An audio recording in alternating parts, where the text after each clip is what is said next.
Greetings from Fort Lauderdale. My comments today are going to focus on visual culture studies and religion, spirituality, belief, and faith. I think this is one of the most um, rich and provocative and helpful subjects in our whole unit, and I think can really clarify what's at stake with visual culture studies. Um, with our readings this week, I think David Morgan um, and James Elkins may be the two of the better visual culture studies analysts around, and their the work that they do in the context of visual imagery, um, visual culture, and religion and spirituality, I think is crucial and very helpful for us um, in the program that you're in the course that you're taking and thinking about um, the history and development of modern art. One of the things I want to focus on is the aspect of how images operate um, to create presence, to create what Walter Benjamin in his essay Art in the Age of Mechanical Reproduction seemed to think was lacking, that the aura of the sacred was lacking in images that were produced, reproduced mechanically. Um, but the question of how we are to take those images that develop relationships with us, as David Morgan says in his essay, "The Look of the Sacred."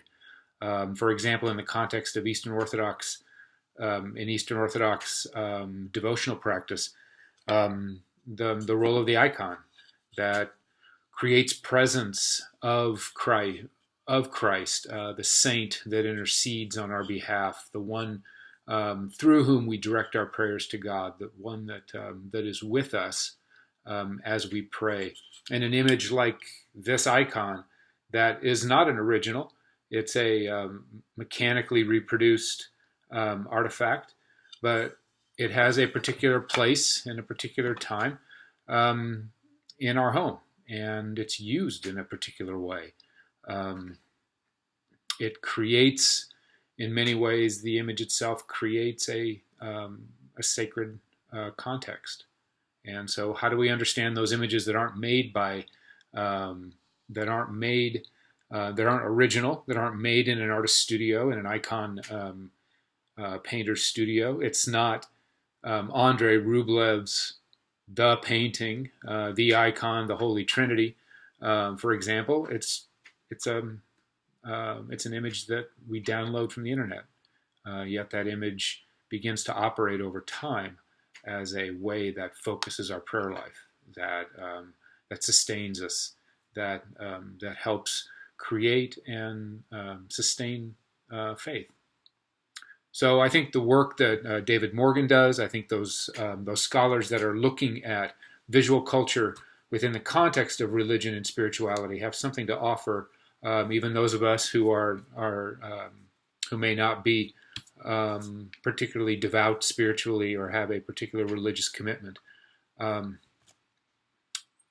yet, for those of us that commit our lives to looking at and thinking about the visual arts, it takes faith and belief in art. In many ways, to give it meaning.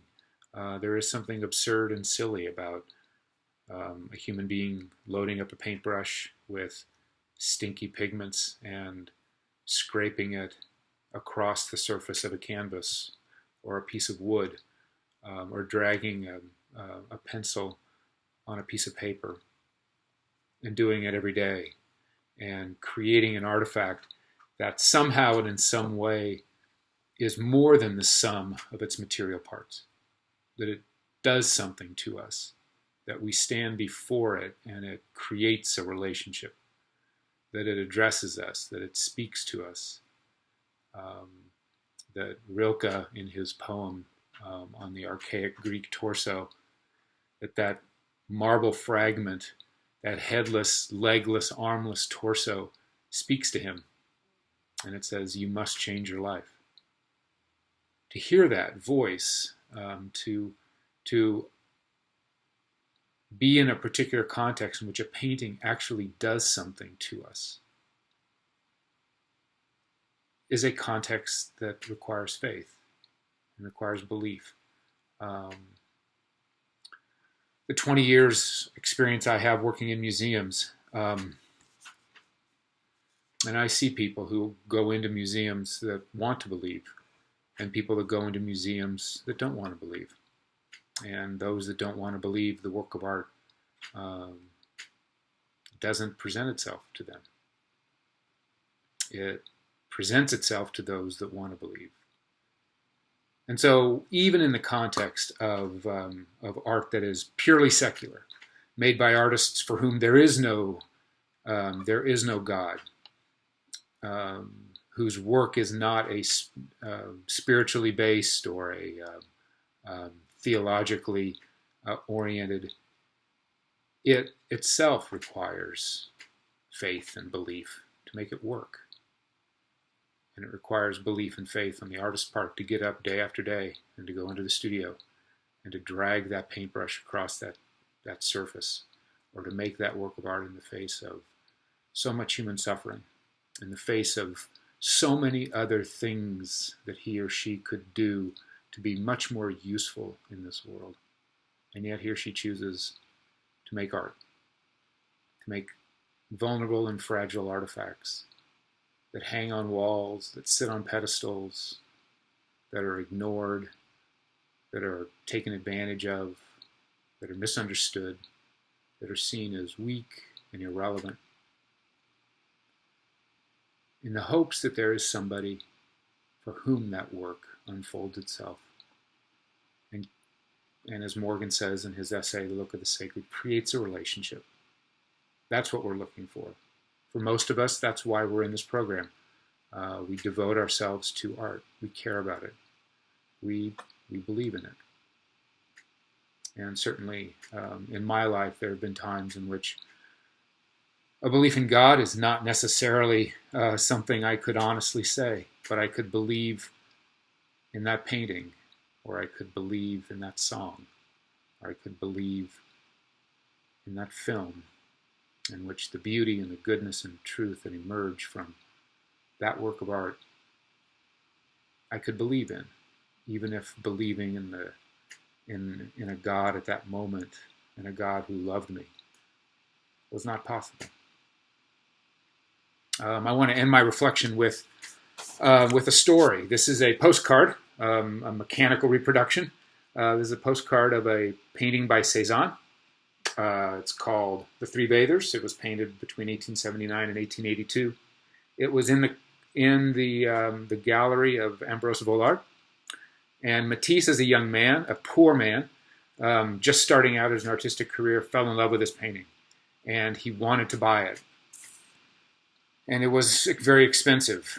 And so his wife agreed to pawn one of her heirlooms so that her husband could buy this painting. And about 30 years later, after Matisse, became the master, the modern master Matisse, Matisse gifted the work to the city of Paris. And he felt obliged to write a letter to the curator in which he talked about how important this painting was to him. He said, in my darkest moments, riddled with doubt and insecurity, I would look at that Cezanne painting and I would say, if Cezanne is right, and I think he is, then perhaps maybe I might be right. It has given me, he continues, faith and perseverance. What a wonderful way to describe a painting that had become an icon, that had become sacred to him. A painting that had become something that created and sustained belief. And in fact, one of Matisse's biographers said that the painting operated as an icon for the entire family, for his wife and for his children, it was the visible, tangible means by which Matisse's vocation and all the opposition and challenges that it entailed was actualized, was given meaning, was strengthened. And I think it's a wonderful, wonderful story to close. So I want you to be thinking about this week. I want you to be thinking about as you're reading David Brown's piece, that you're reading David Morgan's piece, thinking about religion, spirituality, and visual culture, thinking about those images that operate in that way for you, that create and sustain faith. Perhaps they're attached to organized religion. Perhaps not. But over these next few weeks, I'd like you to be thinking about it. With our next unit, we'll be looking at iconoclasm. We'll be looking at the other side of the power of images to create these kinds of relationships, these deeply personal, spiritual relationships that penetrate into the core of who we are.